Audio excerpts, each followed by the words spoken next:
When you hear something like that, is your first thought, man, I would love to do that, but improvising just terrifies me?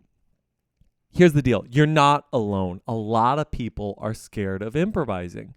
And I've thought about this for a while because I got into improvising at a pretty young age. I'm Robert Monroe, musician, done all sorts of different things.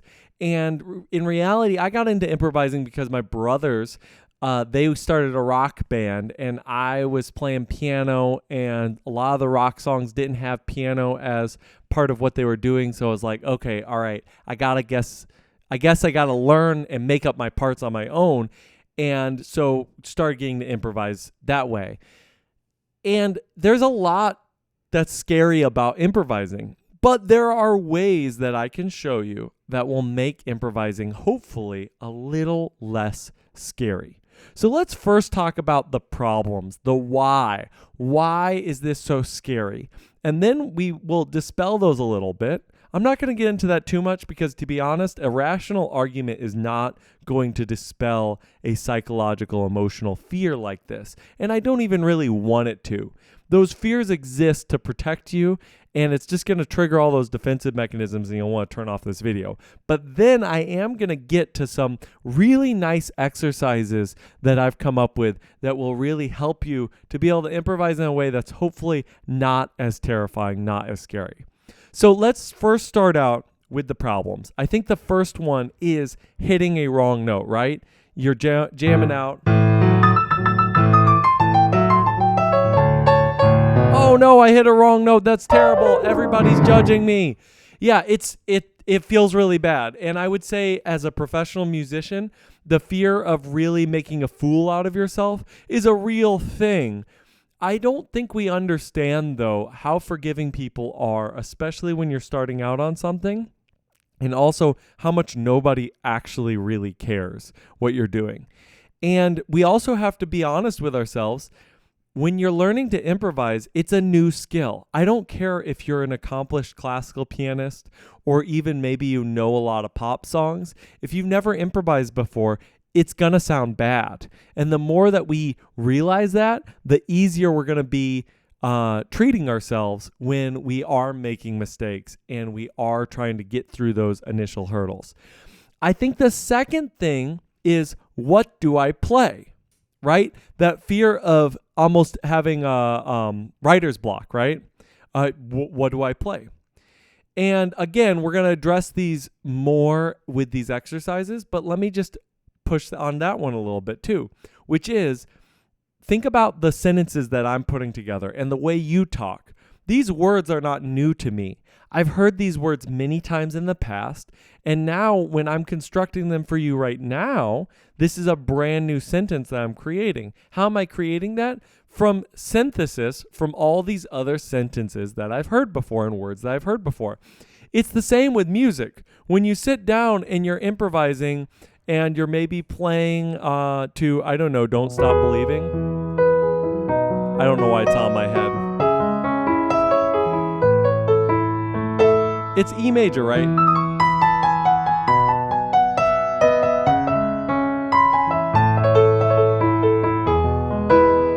So that is in the back of my head and gives me the framework to be able to improvise. It's not coming from nowhere. I think that's a common misconception that people have about it. A third one, which we sort of addressed, but I will get into, is, well, it's not going to sound very good. And I think this is the truest of all of them. Yes, it isn't going to sound very good, and that is okay. I think people really have too high of a prideful stance of their own self-image. And when you're doing the arts, you need to realize that it's basically mandatory to suck before you get good enough to actually sound really good. And so when you go through that crucible process, it can really, really help. Another one that this is a little more niche, but, I don't feel like I'm going to be original, right? I'm going to be borrowing from other people. I don't want to do that. Well, again, kind of like the last point, sorry, yes, you are going to borrow from people, and that's okay. That's kind of what music's all about, is you're just taking from other sources and combining it together and making it yours. It's kind of like how human beings work, right? When we're born, we have the DNA from our parents. We're kind of a remix ourselves. Now, I could go down the list of probably 5 more things that you are worried about on improv. And I'd love to see those in the comments so I can address them specifically if I haven't. But since I've hit the main ones, I want to get into some of the ways that I think you can practice to make this really, really, really comfortable for you and get into improv, even if it's terrifying. So I'm going to start with my most codified, easy to follow guide. This one is going to make you a master improviser no matter where you're starting, no matter your comfort level, even if you think it's the most terrifying thing ever. This is what it is. It starts with a scale. What scale do you know? We're just going to start with an easy one. Let's do G major. So you got to know a scale. It could just be C, but we're going to do G. Now that we know the scale, we're going to assign numbers to each one of the notes. 1, 2, 3, 4, 5, 6, 7, 1. And then we're going to turn those into chords. 1, 2, 3, 4, 5, 6, 7, 1. I could explain this more, but I'm just giving you the framework. If you need a theory lesson, we could do a follow-up video on that. We're going to start out. We're going to pick some numbers. We're going to pick 4 numbers just because. How about 1, 5, 4, 3? 1, 5, 4, 3. And we're going to play that in our left hand. You could do it in time. You don't have to, though. Just play it.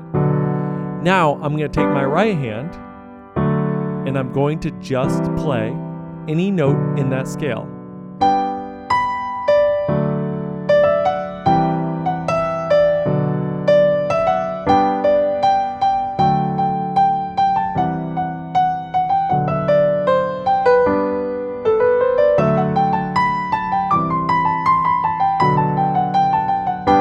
All right, now you're probably going, well, you just skipped a bunch of steps. What you played sounded really good, and I can't play that way. You may be right. That may be terrifying already because I'm just making up stuff. So how about we break it into a couple more steps for those that really struggle with coming up with something fresh and they're worried about making a fool out of themselves. How about chord tones? All we're doing is just going up and down the chord. Right? All right, now how about we take the notes almost canon and D style. So I'm just going to do the thirds. You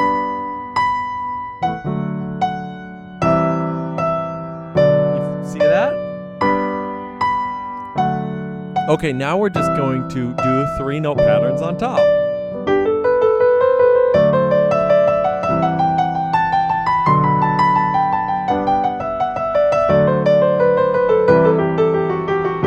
Now, you may be going, okay, but now it doesn't even sound like a song or improv anymore. Yeah, it doesn't. It's more of an exercise. But those exercises are going to start breaking through this barrier, this drudge that you have, this fear that you have of improvising. It's going to start to free this up. And you may go, okay, but how do I apply this to a real song? Well, you just made up a song and now you have the tools. So let's imagine instead you're playing a song like Wagon Wheel. Let's still do it in G major, but it's 1, 5, 6, 4. 1, 5, 4. Chord notes.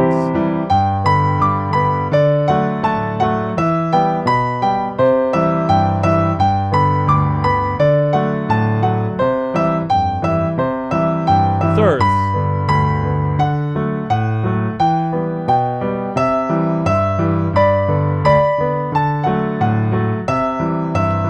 Three-note pattern.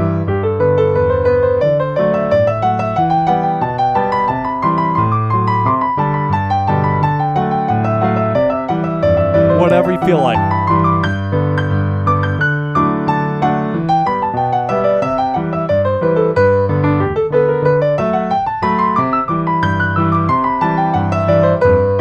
And you may be going, okay, that all sounds great, but it still sounds like you're playing a classical piece, not like you're playing something that's country or whatever. Now, when we get into style, that's where we have to start adding in a little more nuance, a little more colors.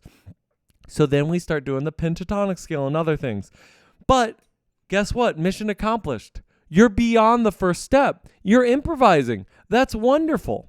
I want to throw out 2 other ideas for those that this may not work and you may need other strategies. For the first is the super creative type that hates structure. So this is something that I love to do, but if you don't already have this in you, this is going to be like the most terrifying thing ever. The other category of people that this is going to really work for is the really, really uptight group that just need something to break their psyche and their creativity loose. So what you're going to do is you're going to literally throw your hands at the piano and try to play nonsense.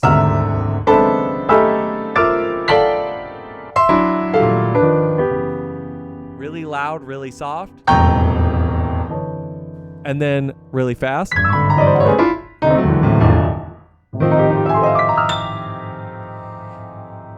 Now, as this goes, we're going to start to hear things. And that's going to turn into a sound we want to hear.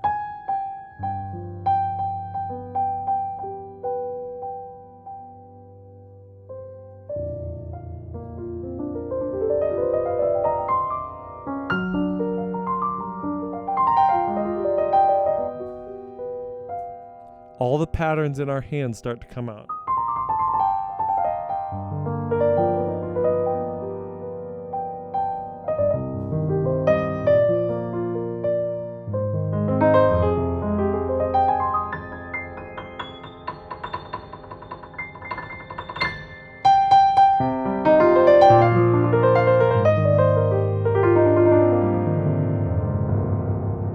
You get the idea. One more besides that, and this is good for especially younger improvisers and also just people that want a starting off point that's maybe not as complicated as the first exercise, but needs more structure. If you stay on white keys, but you center yourself around D and the bass, it just sounds cool and a little jazzy.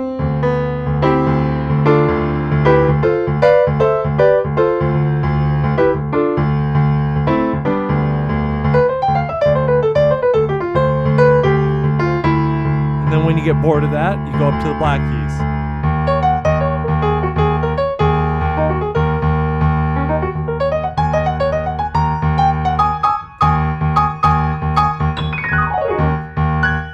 Then back to the white keys.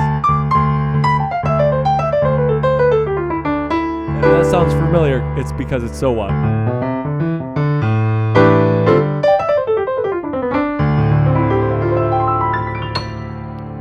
All right. Well, I hope I gave something for everybody. I hope I alleviated your fears a little bit. It's okay to be scared. Everybody gets a little scared by concepts like this, but this hopefully gives you the tools to be able to break through and make some forward progress on improvisation. If you like this, like the video. It helps out a ton. Comment below about what you took away from this, and until next time, keep on practicing.